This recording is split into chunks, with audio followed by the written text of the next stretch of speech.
When you're buying your next pair of football boots, there's a few different things to keep in mind. But the most important criteria you should be looking for is comfort. Because at the end of the day, if your boots don't fit well, they're just not going to be very fun to play in. So in this video, I'm going to be covering some of the most comfortable boots that I've tried on that are currently available on the market. And at the end of the video, if you're interested in picking up any of the boots that we discuss, I'll leave links below in the description where you can find them on sale with discount codes. So we've got a lot of different boots to cover in this video, and we're going to go brand by brand, starting with Nike.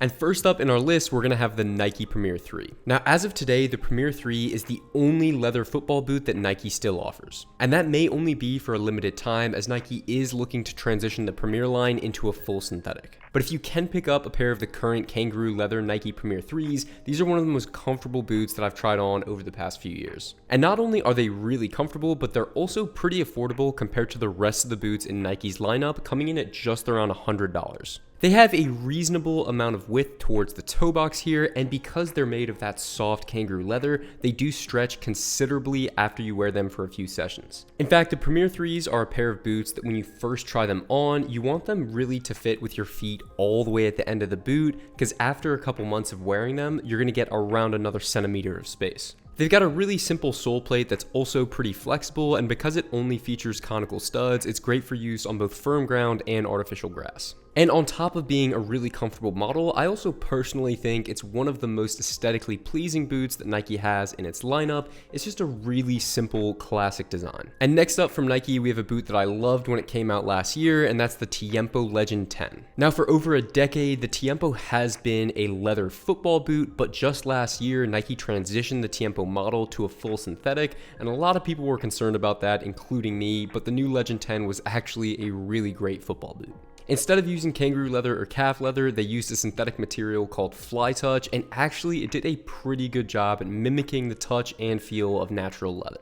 And there were some advantages to going synthetic compared to leather, one being that the upper was actually a lot thinner compared to previous models. And compared to other high-end models from Nike, like the Phantom GX or the Vapor 15, you are going to have a slightly wider fit in the TMO Legend 10. But from a comfort perspective, one of the best things that Nike did with this boot is that instead of just having a traditional lacing system, they also now have a knit inner liner that goes all the way beneath the lacing system around the ankle of your foot, and it just makes your feet feel really comfortable and secure in the boots. So if you're a fan of older TMO models and you were disappointed with the Legend 10 since it no longer uses leather, I still think that they're worth a try. And in terms of which model you should be looking for, while the Academy is good value at around $80, I would personally recommend looking at the TMO Legend 10 Pro. Now, the Pro model is going to be the first takedown, but it has essentially all of the same features of the Elite model for around $100 less. And you can currently pick up the Legend 10 Pro for about $100 to $130. And finally, from Nike, we have a boot that really surprised me recently, and that was the Vapor 15 Academy. So the reason this boot surprised me so much is that it's a third tier takedown, only costs about $70, but it's actually impressively comfortable.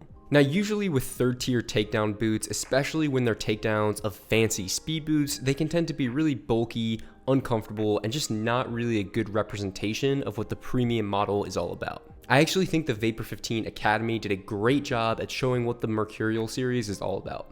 The Nike Skin upper is really thin, light, and flexible. And instead of having a one-piece upper, you are going to have a separated tongue, which some players might actually prefer. Now, the Vapor 15 Academy, as well as the rest of the Mercurial series, runs pretty slim through the midfoot. But Nike has definitely worked on redesigning the fit of these newer models because they don't feel cramped in the toe box at all. And that was really surprising for me since I tend to have wider feet than the average. And I tried on a lot of third tier takedown football boots last year, and in my opinion, the Vapor 15 Academy was the most impressive in terms of comfort and overall feel. And if you've only got around $70 to spend, but you still want something from Nike, it's a pretty good option. Next up, let's talk about Adidas. So there's two main boots I wanted to talk about from the Adidas lineup, and the first is going to be the Copa Gloro. Now, if comfort is your number one priority when picking out a new pair of boots and you're looking at Adidas, I think the Gloro is going to be absolutely your best option.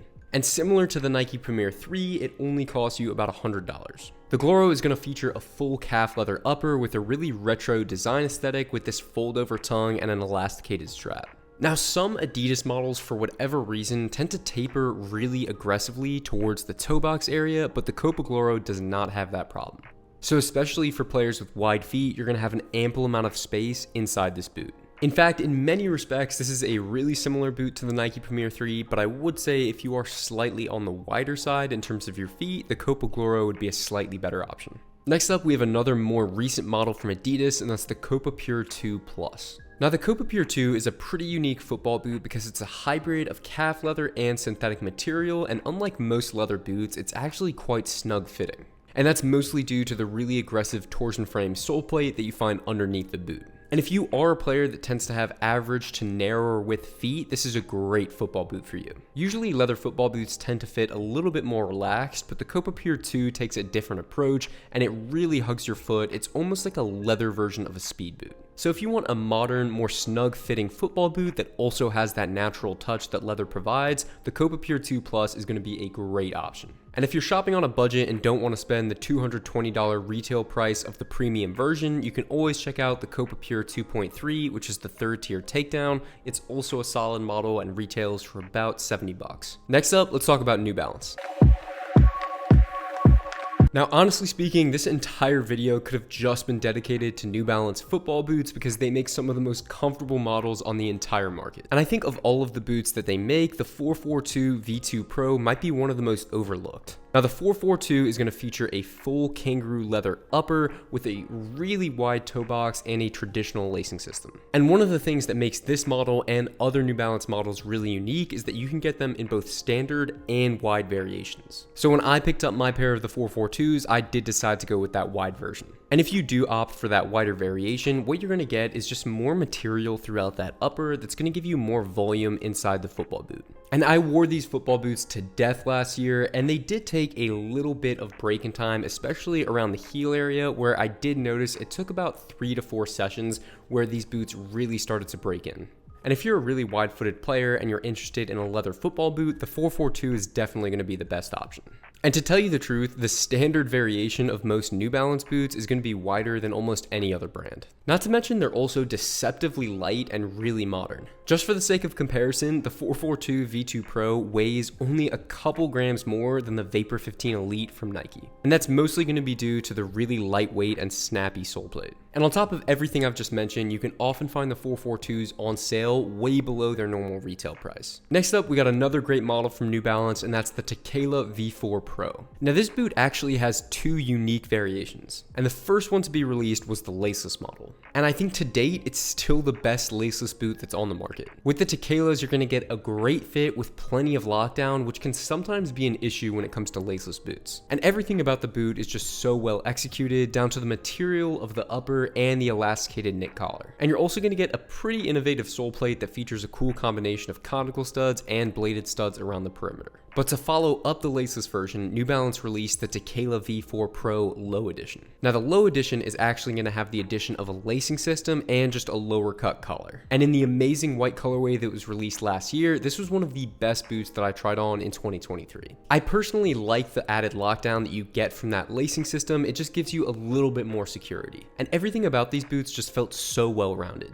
They were really comfortable, feeling snug through the midfoot, but still had enough room in the toe box. And the upper is thin enough to give you a lot of sensitivity on the ball, but it's not so thin that it feels flimsy. It's got some substance to it, which I really like. And just like the other Tequila model, it's also got some ridged elements on the instep of the boot that can give you more traction on your strikes. It's honestly one of the most underrated football boots that's currently available. And if you want to find the Tequila V4 Pro, you can usually find it retailing for around $200 or less, and they just released a new refreshed variation, the Tequila V4 Plus, which is still a great football boot with a very similar feature set. And with our last New Balance football boot, we have the Furon V7 Pro. Now, this is another New Balance model that recently got a refresh with the V7 Plus. And the Furon V7 Pro is a killer speed boot, and before the X Crazy Fast came along, it was actually the lightest boot on the market. So obviously it's going to have a razor thin upper that gives you a super close touch on the ball. It has a very aggressive sole plate with bladed chevrons, and it's going to have a really minimalist feel on feet. So if you're a player that's interested in thin, light, and aggressive boots like the Vapor 15 from Nike or the Crazy Fast from Adidas, but those models are just a little bit too narrow for you,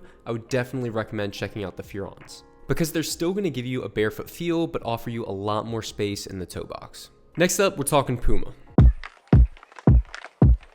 Now, honestly, I don't think every football boot that Puma is coming out with right now is amazing, but one exception to that is going to be the Puma Future. Whether it's last year's Future or this year's Future 7, this is an amazing knit upper football boot. And it's easily the most comfortable football boot that they have in their current lineup. And an important thing to note about the Puma Future is that this boot was really a pioneer in the space of knit upper football boots. And a lot of people kind of mocked the Future when it was first released because it kind of does have this sock-like appearance, but then almost every other brand followed suit with their own version. And that sock-like upper is going to be really comfortable and elasticated to fit almost any foot shape. And with the addition of that lacing system, you can add more lockdown to the boots as well. These boots also have a really comfortable inner liner, and they offer a unique fit for people really wanting that sock-like experience. Personally, I would recommend going with the Future Ultimate, which is the top end version, or the Future Pro, which is the first takedown. The takedown model is going to have all of the features and an almost identical feel and comfort level to the Elite version. You can find the top end Future Ultimate retailing for around $200 or less, and you can find the Future Pro for roughly $120 to $130. And that's another thing I really like about Puma. A lot of their models are more affordable compared to Nike and Adidas. Next up, we're talking about Adler. Now, there's a good chance that you have never seen or heard of this football boot before. And for those who don't know, it's called the Adler Horenzo. Now, Adler is a smaller Japanese company that specializes in making leather football boots. After a few different people recommended them to me last year, I decided to pick up a pair. And since I got them a couple months ago, these boots have become my daily drivers. Now, Adler has 4 different models to choose from, and I just went with the Horenzo because it's the thinnest and lightest boot that they have, and I just really like the aesthetic. It's a really simple football boot that has minimal branding and just a full, clean kangaroo leather upper all throughout. And even before putting these football boots on my feet for the first time, just the quality of the leather and the craftsmanship really stood out to me, which I thought was pretty impressive for a football boot that costs just about $150, especially considering that made in Japan Mizuno models can cost upwards of $300. But what really makes these boots stand out is just the fit and feel. Putting these boots on for the first time was just amazing. The way that the leather wraps around your feet so closely is something I haven't quite experienced before, even from other leather boots. And there's also a considerable amount of volume that you get with this upper as well, so despite the fact that the silhouette is relatively average to narrow width, I found that I had so much space for my feet inside the boot. And with the Adlers, you also get this really flexible sole plate, which I actually like because they move with your feet when you're on the field. My only note of caution with Adler is that if you are interested in picking up a pair, I would strongly recommend going a full size down. So I'm normally a 10.5 and I picked these up in a 9.5 US and the length was perfect. So if you're interested in a really high quality, comfortable leather football boot and you're okay buying something outside of the big brands, I would definitely recommend checking out Adler. And speaking of high quality leather boots, let's talk about Mizuno. Honestly, I don't even think that you can mention comfortable football boots without talking about Mizuno, and right here we have one of their flagship models, and that's the Morelia Neo 4 Beta Elite. Now this is an innovative boot from Mizuno because it's going to feature both a kangaroo leather toe box and then a thin synthetic midfoot. And then running underneath the lacing system here, you're going to have a really soft, stretchy, elasticated knit material. As with most Mizuno boots, they're really comfortable. They offer a decent amount of stretch throughout the midfoot because of that elasticated collar, and there's a lot of space in the toe box with all of that kangaroo leather. Now, while the made in Japan version of the Neo 4 Beta comes in at closer to $300, you can get the Elite version that I have here for just about $150. And that's really impressive considering the fact that the Elite version has almost an identical feature set. And overall, the Neo 4 Beta Elite just has very impressive build quality and value for the money. And with the very last boot on our list, we have the Mizuno Morelia 2 Elite. Now the Morelia 2 is probably going to be the most traditional boot that Mizuno offers. It's got a simple full kangaroo leather upper with a couple synthetic embellishments here and there, and then a traditional lacing system running through the center of the boot. And one thing I noticed off the bat when I got these boots in is just how plush the leather is throughout the toe box. In many respects, the Morelia 2 just reminds me of a slightly more premium version of the Nike Premier 3. It's got a very similar design aesthetic, but just slightly higher build quality. I was really impressed when I tried these boots on as well. The kangaroo leather just feels so soft against your feet. They had more than enough width in the toe box, and they fit perfectly true to size. There are some football boots when you try them on for the first time and you just know you're not going to need any break-in time whatsoever, and the Morelias are a good example of that. And if you've heard of Mizuno in the past but you've never tried one of their football boots, the Morelia 2 is a great place to start. And that is going to do it for this video. And if you're looking to buy a new pair of football boots, I really do hope this video has been helpful for you. And feel free to let me know in the comments if there's any models that I didn't mention that you also find really comfortable. Thank you so much for watching, and I will see you in the next video.